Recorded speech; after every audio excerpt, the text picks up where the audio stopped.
आणि त्यांनी काय करायचं, त्यांच्याकडे चार्ज द्यायचा. म्हणजे मंत्रालयापासून काही वेळा तर मंत्रीसुद्धा, मी नाव कोणाचं घेणार नाही, परंतु साधारणतः 21च्या नंतर याच्यामध्ये जास्त घोटाळे, 1 रुपयाचा पीक विमा कोणत्या कृषी मंत्र्याच्या कालावधीत आला हे तुम्ही पाहून घ्या. आणि ते जे कृषी मंत्री आहेत त्या कृषी मंत्र्यापासून विनय आवटेपर्यंत सगळ्यांचे लागे बांधे हे राहिले. म्हणूनच 1 रुपयात पीक विम्याच्या बाबतीमध्ये एका तालुक्यातले लोक संपूर्ण राज्यामध्ये पीक विमा भरत होते. आणि यांच्या रकमा ज्या आहेत ते काही आता जिल्ह्यामध्ये जे विमा भरलेला आहे धाराशिव जिल्ह्यामध्ये ते जवळपास 18 ते 20 कोटी रुपये. आणि त्याच्या चौकशी ज्या अधिकाऱ्याकडे दिली 565 खोट्या शेतकऱ्यांनी, म्हणजे त्या जिल्ह्यातच राहत नाहीत ते 565 शेतकरी परळी तालुक्यातले आहेत. आणि त्यांची चौकशी करायच्या ऐवजी फक्त जे पीक विमा भरतात त्या हे नाही का सरकारचे जे ई सेवा केंद्र, त्या 23 ई सेवा केंद्रावरती फक्त कारवाई केली. पण ज्या शेतकऱ्यांनी सरकारी जमिनीवर, गायरान जमिनीवर, त्याच्यानंतर वन खात्याच्या जमिनीवर जे प्रकल्प आहेत त्याच्यात भूसंपादित झालेल्या जमिनीवर सुद्धा यांनी पीक विमे भरले. आणि बीड जिल्ह्यातल्या तर 11च्या 11 तालुक्यात भरले, परभणी जिल्ह्यातल्या जवळजवळ 3, 4, 5 तालुक्यात पैसे भरले. यांची व्याप्ती एवढी वाढत गेली की नागपूरच्या संत्र्याचं सुद्धा आमच्याच जिल्ह्यातले एकाच तालुक्यातले लोक पीक विमा भरत गेले, वर्ध्यामध्ये भरत गेले.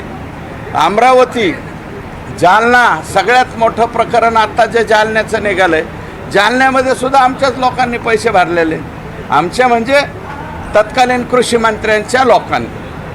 मग हे सगळं जे आहे ते हे विनय आवटे आणि इतर कंपन्या जॉईन करून घेत होत्या. सर, थेट आरोप तुमचा धनंजय मुंडेंवर आहे का? कारण तत्कालीन कृषी मंत्री त्यावेळी धनंजय मुंडेच होते. 100% आहे.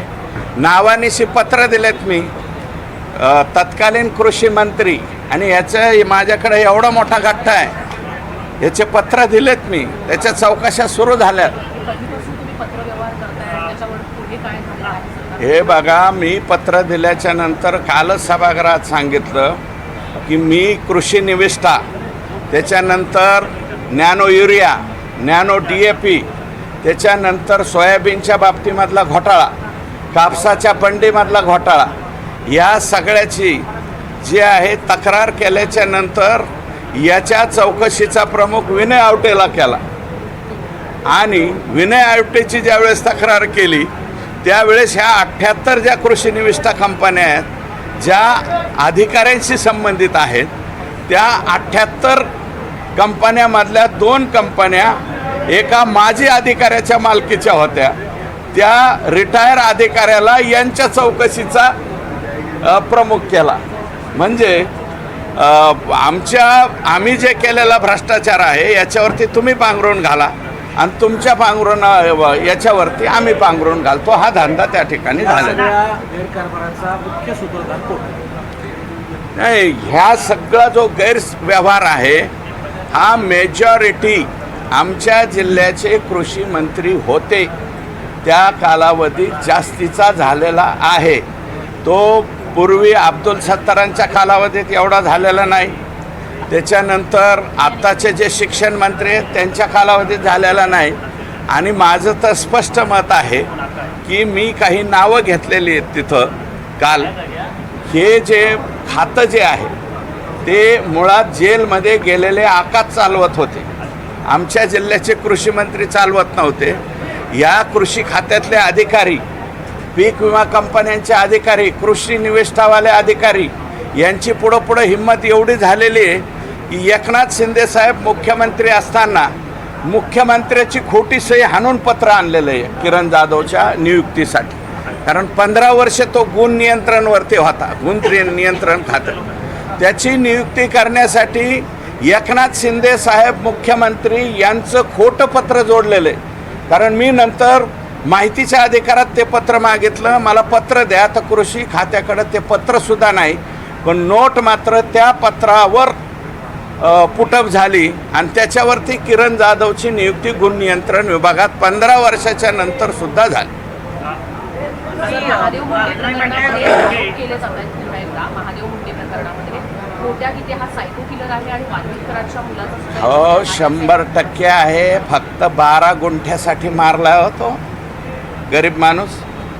महादेव मुंडे आत्ता पुढे येत आहे ना, आणि त्याच्यामध्ये गोट्या गीते, अजून एक राजू फड, ह्या वाल्मिक कराडचा धाकटा मुलगा, ह्या सगळ्यांची नावं जी आहेत ती नावं बाळा बांगर कधी एकेकाळी रोज ह्या आकाबरोबर असणारा माणूस आहे. त्यांनी मीडियाच्या समोर स्टेटमेंट केलं आहे. हां, बाळा बांगर मला वाटतं त्यांच्या प्रेसमध्ये, आणि काय सांगितलं आहे की मी ज्या वेळेस आकाला भेटायला गेलो त्यावेळेस तिथं एक त्या माणसाचं चमडं काढून आणलं होतं, एक हाड काढून आणलं होतं, आणि त्याचं ब्लडसुद्धा यांच्या ऑफिसच्या टेबलवर होतं. आणि ते हे मी नाही बोललो, बाळा बांगर बोललेले आहेत. आणि त्याच्यानंतर त्यांनी तक्रार दिलेली. त्या ज्ञानेश्वरी मुंडेंचं ताईचं काय चूक आहे मला सांगा. शेवटी औषध प्यायची पाळी SP कार्यालयाच्या समोर आली. मग आत्तापर्यंत हे गोट्या घेते त्यातलाच एक आरोपी मागच्या वाल्मिक कराडच्या तारखेला, म्हणजे आकाच्या तारखेला, तो जिल्हा न्यायालयात येतो मोकामधला आरोपी. असे तर आमचे बीडचे पोलीस कारवाई करतायत त्या ठिकाणी. यामध्ये ज्ञानेश्वरी मुंडे यांच्याकडनं आरोप झाले आहेत अतिदक्षता विभागातनं. पोलीस हे नुसतं उत्तरं देत आहेत, काहीही त्यामध्ये चौकशी करत नाही. फक्त हे बघा, ज्ञानेश्वरी ताई मुंडे या माऊलीनं प्रत्येक वेळी जाऊन त्या ठिकाणी माझ्या मिस्टरचं काय झालं 21 ऑक्टोबर 2023 पासून हे ती जी आहे माऊली एकटीच लढते, आणि त्या माऊलीचा भाऊ एक सतीश फड म्हणून दोघंच लढत आहेत. मग पोलिसांचं SP तिथं आल्याच्या नंतर SPचं काम होतं ना की फक्त तपास बदलणं एवढं काम नाही व्हायला पाहिजे. त्यांचे आरोपी अटक केले पाहिजे. बाळा बांगरनी स्टेटमेंट केलेले सुद्धा 15-20 दिवस होऊन गेले. एवढ्या दिवसामध्ये उचलला. आता काल ज्या वेळेस मीना नावाचा एक DYSP आहे ज्याची नियुक्ती आकानी केलेली, त्याच्याकडेच तपास ठेवला. तो काय तपास करणार. काल त्या ज्ञानेश्वरी ताईंनी विष पिल्याच्या नंतर पलीकडे म्हणजे नंतर आता LCBकडे तपास दिला, आणि आत्ता सांगतायत गोठ्या घेत्याला पकडायला आम्ही पुण्याला टीम पाठवली म्हणून. आतापर्यंत ज्या दिवशी बाळा बांगरनी स्टेटमेंट केलं त्या दिवसापासून हे लोक फरार झाले. मग कोण कोण फरार झाले त्याची नावं दिलेले, ते आरोपी पोलिसांनी का उचलले नाही. अजूनही पोलीस दलामध्ये म्हणजे जी LCB आहे, LCBमध्ये सुद्धा यांची नावं घेतलेली आहेत पूर्वी. डबल मला नावं घ्यायची गरज नाही. मग त्या SPंनी हे जे पोलीस दलातले अधिकारी डायरेक्ट सगळ्यांशी कॉम्प्रोमाइज कसं होईल, आणि याच्यामधली ही जी गुंड टोळी आहे हिला मदत कसं होईल, असे काम करणारे काही कर्मचारी पोलिसांमध्ये आहेत.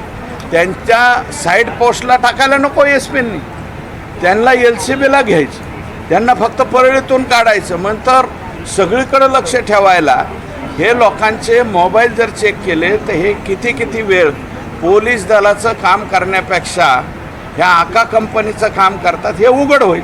सर, धनंजय मुंडे यांच्या भूमिका या सगळ्यामध्ये तुम्हाला संशयास्पद वाटत नाही का? तुम्ही काही दिवसांपूर्वी SPचं कौतुक करत होतात, परंतु DYSP असतील किंवा इतर अधिकारी असतील हे SPच्याच आधिपत्याखाली येतात. SPची भूमिका संशयास्पद वाटत नाही? SPची भूमिका संशयास्पद नाही, परंतु SPंना खालून जे अधिकारी लोक सांगतील तेच खरं असं मानण्याचा त्यांचा जो आहे तो स्वभाव चुकीचा आहे. जरी कोणी काही सांगितलं तरीसुद्धा स्वतःच्या मताप्रमाणे काही निर्णय त्यांनी घ्यायला पाहिजे होते. धडधडीत बाळा बांगरनी तुम्हाला स्टेटमेंट दिलं आहे, माझ्या डोळ्याने मी बघितलं आहे. महादेव मुंडेच्या मर्डरच्या दुसऱ्या दिवशी कोण तिथं आकाच्या जवळ होते, कुणी ते ब्लड आणि ते हाडोकान ते आणून दाखवलं, याची नावासह तक्रार केल्याच्या नंतर त्या लोकांना उचलण्याचं काम कोणाचं होतं. एसपीची कार्यपद्धती कुठेतरी संशयाच्या भोवऱ्यात नाही, संशयाची नाही, परंतु खालचे लोक त्यांना प्रॉम्प्टिंग चुकीचं करतात आणि ते त्याचं ऐकतात. हा त्यांच्या स्वभावातला दोष आहे.